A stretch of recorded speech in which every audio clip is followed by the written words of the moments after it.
नमस्कार, आप देख रहे हैं आरएनआई न्यूज। मैं हूं आपके साथ गुफरान खान। देश के अगले राष्ट्रपति चुनाव के लिए मतदान हो रहा है। शाम 5 बजे तक मतदान प्रक्रिया पूरी हो जाएगी। चुनाव आयोग वोटिंग के 3 दिन बाद यानी 21 जुलाई को ही नतीजे घोषित कर देगा। यानी पूरी प्रक्रिया के तहत 25 जुलाई को देश का नया राष्ट्रपति पद और गोपनीयता की शपथ ले लेंगे।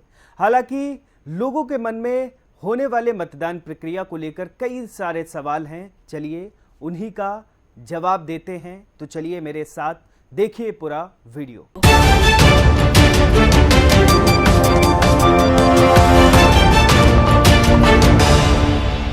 राष्ट्रपति के चुनाव में लोकसभा राज्यसभा के सभी सांसद और सभी राज्यों के विधायक वोट डालते हैं। इन सभी के वोट की अहमियत यानी वैल्यू अलग अलग होती है। यहां तक कि अलग अलग राज्य के विधायक के वोट की वैल्यू भी अलग अलग होती है। एक सांसद के वोट की वैल्यू 708 होती है, लेकिन इस बार जम्मू कश्मीर में विधानसभा न होने की वजह से सांसदों के वोट की वैल्यू घटकर 700 रह गई है। दूसरी तरफ विधायकों के वोट की वैल्यू उस राज्य की आबादी और सीटों की संख्या पर निर्भर होती है। देश के सबसे बड़ी ज्यादा आबादी वाले राज्य उत्तर प्रदेश के एक विधायक वोट की वैल्यू सबसे ज्यादा 208 होती है। वहीं इसके बाद झारखंड और तमिलनाडु के एक विधायक वोट की वैल्यू 176, तो महाराष्ट्र के एक विधायक के वोट की वैल्यू 175 होती है। बिहार के एक विधायक के वोट की वैल्यू 173 होती है। सबसे कम वैल्यू सिक्किम और विधायकों की होती है।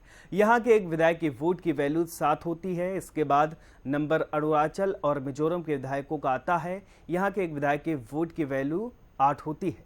राज्यसभा के 245 में से 233 सांसद राष्ट्रपति चुनाव में वोट डालते हैं। लोकसभा में 543 सांसद वोट डालते हैं। राज्यसभा और लोकसभा सदस्यों के एक वोट की कीमत 700 होती है। दोनों सदनों में सदस्यों की संख्या 776 है। इस लिहाज से सांसदों के सभी वोटों की वैल्यू 5,43,200 होती है।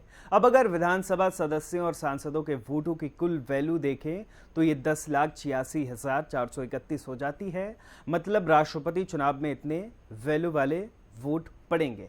राष्ट्रपति चुनाव में लोकसभा, राज्यसभा और राज्यों के विधानसभा के सदस्य वोट डालते हैं। 245 सदस्यों वाली राज्यसभा में से 233 सांसद ही वोट डाल सकते हैं। 12 मनोनीत सांसद इस चुनाव में वोट नहीं डालते हैं। इसके साथ ही लोकसभा के सभी 543 सदस्य वोटिंग में हिस्सा लेंगे। इनमें आजमगढ़, रामपुर और संगरूर में हुए हालिया उपचुनाव के विजेता सांसद भी शामिल होंगे। इसके अलावा सभी राज्यों के कुल 4033 विधायक भी राष्ट्रपति चुनाव के लिए वोट डालेंगे। इस तरह से राष्ट्रपति चुनाव में कुल मतदाताओं की संख्या 4809 होगी। हालांकि इनके वोटों की वैल्यू अलग अलग होगी। वोटिंग प्रक्रिया उसके बाद मतों की गिनती को आसान बनाने के लिए चुनाव आयोग न सिर्फ सांसदों और विधायकों की वोटिंग के लिए अलग जगह निर्धारित करता है, बल्कि उन्हें अलग अलग रंग की पर्ची भी देता है। जहां सांसदों के वोटिंग के लिए हरे रंग की पर्ची मिलती है, वहीं विधायकों की पर्ची का रंग गुलाबी होता है। क्या पार्टियां इस चुनाव के लिए भी व्हिप जारी कर सकती हैं? चलिए ये बात भी जानते हैं। व्हिप एक तरह का आदेश होता है जो पार्टियां अपने सांसदों और विधायकों को जारी करती हैं। व्हिप का उल्लंघन करने पर संबंधित सांसद या विधायक की सदस्यता भी चली जाती है।